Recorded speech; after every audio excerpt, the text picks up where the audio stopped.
Number 157. أعوذ بالله من الشيطان الرجيم أو تقولوا إنما أشرك آباؤنا من قبل وقال الذين لا يرجون لقاءنا لولا أنزل علينا الملائكة. یہ اب اس نے رکوع میں پوچھے آپ یہ مطلب اس بچے کو یہ رکوع بتائیں یہاں سے سورة الأعراف رکوع نمبر 19. إن الذين اتخذوا العجل سينالهم غضب. اور یہ اس ادارے کے ایز اے پرنسپل یا پھر دوسرے الفاظ میں ہم محتمم لے لیتے ہیں، پورے ادارے کو کنٹرول یہ کر رہے ہیں. ہم ان سے کچھ سوالات کرتے ہیں جس میں ہم نے اس ادارے میں جو ایک یونیک چیز دیکھی تھی بالکل ڈفرینٹ، کہ ایک بچے کو ہم نے بلایا تھا اور اس سے قرآن مجید کی تلاوت سنی تھی.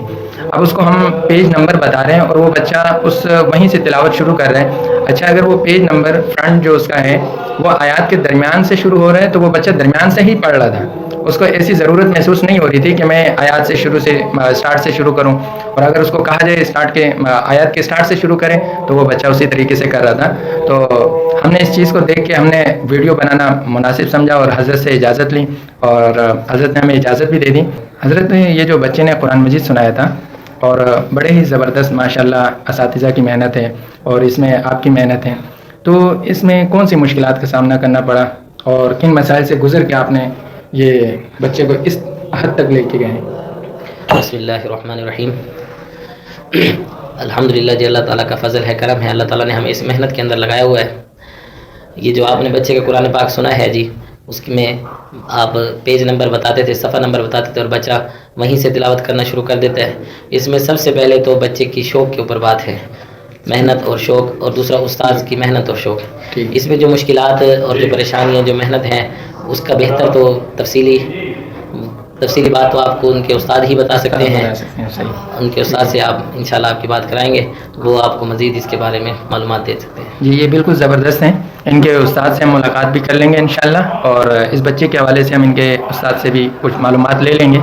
اچھا، دوسرا سوال یہ کہ حضرت یہاں پہ مالی مسائل کا بحران ہوگا جس طریقے سے ہم دیکھ رہے ہیں، اور اس طریقے کے وسائل بھی نہیں ہیں اس وقت، بچوں کے پاس اس قسم کے وسائل نہیں ہیں. پھر بھی آپ نے اتنا بڑا ادارہ ترتیب دے دیا اور جس میں میٹرک تک اسکول بھی رکھ لیا ہے آپ نے، ساتھ میں مدرسے کا بھی وہ لے لیا، اور اتنے اساتذہ ہیں، اتنے خرچے ہیں، آپ کیسے برداشت کر رہے ہیں؟ یہ جی تمام کام توکلاً علی اللہ چلتا ہے جی. الحمدللہ اللہ تعالیٰ اس میں معاونت کرتے ہیں، اللہ تعالیٰ کی مدد و نصرت کے ساتھ یہ ادارہ قائم ہے. وہ لاکھوں کی تعداد، لاکھوں روپے خرچہ ہوتا ہے مہینے کا، لیکن الحمدللہ اللہ تعالیٰ کے فضل و کرم سے مخیر حضرات کے تعاون سے وہ اخراجات پورے ہو جاتے ہیں جی. اور اس سلسلے میں بسا اوقات مدرسہ مقروض بھی ہو جاتا ہے. اس وقت بھی مدرسہ کافی مقروض ہے، لیکن الحمدللہ اللہ تعالیٰ اسباب مہیا کرتے ہیں، وہ قرض بھی ختم ہو جاتا ہے اور مزید اس کے اندر کام تسلسل کے ساتھ جاری رہتا ہے. اچھا، ایسا بھی ہوتا ہوگا کسی استاد کو تنخواہ نہ ملی ہو؟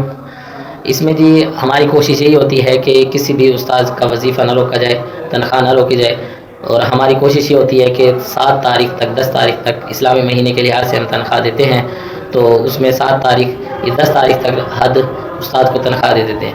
بسا اوقات اگر مدرسے کے پاس اس وقت پیسے نہیں ہیں تو کسی ساتھی سے مدرسے کے محب سے وہ ادھار رقم لے لیتے ہیں اور پھر استاد کو تنخواہ دیتے ہیں. اچھا، ویسے کبھی آپ کی تنخواہ روکی ہے؟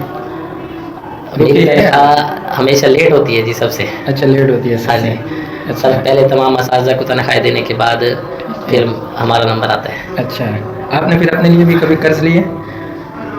یہ جی جیسے اپنے مالی مسائل کی وجہ سے یا کسی اور مسئلے کی وجہ سے، اپنے گھریلو خرچے کی وجہ سے؟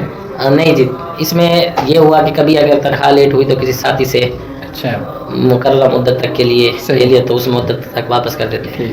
ٹھیک ہے، ماشاءاللہ. یہ ادارے کے یہ مالی مسائل تھے. اور اس کے علاوہ میں نے ایک تصویر دیکھی تھی، اور دارالعلوم دریا خان ایک مشہور ادارہ ہے اور اس کا باقاعدہ ایک نام ہے. تو اس میں ایک ویڈیو دیکھی تھی، یہ ادارہ بہت ہی مطلب اس میں بتایا گیا تھا 3 منزلہ عمارت ہے، اور میں یہاں پہ آیا تو میں نے دیکھا کہ یہ مسجد ابھی زیر تعمیر ہے، ابھی اس میں کام چل رہا ہے. تو ہم مفتی صاحب سے یہ پوچھتے ہیں، مفتی صاحب کیا خواہش ہے اس ادارے کو، آپ کہاں تک دیکھنا چاہتے ہیں، اور اس میں آپ نے کیا ذہن سازی کر لی ہے کہ ہم اس ادارے کو یہاں تک پہنچائیں گے انشاءاللہ اس لیول تک؟ جی الحمدللہ ابھی ہمارے پاس درس نظامی جس میں بچے کو عالم کا کورس کرایا جاتا ہے. اس کے 4 درجے ہیں درجہ رابعہ تک. تو ہمارا ارادہ انشاءاللہ مدرسے کو مکمل دورہ حدیث کے بعد دارالافتاء اس کے اندر اس طرح کا نظام قائم کیا جائے گا کہ بچوں کو ساتھ میں عالم کے ساتھ ساتھ ان کو افتاء مفتی بھی بنایا جائے. اور اس مدرسے کی تعمیرات کے حوالے سے ہمارا منصوبہ یہ ہے کہ یہ پہلی منزل ہے. اس طرح کی ہمیں اسے 3 منزل عمارت بنانے کا ارادہ ہے. اچھا ہاں جی.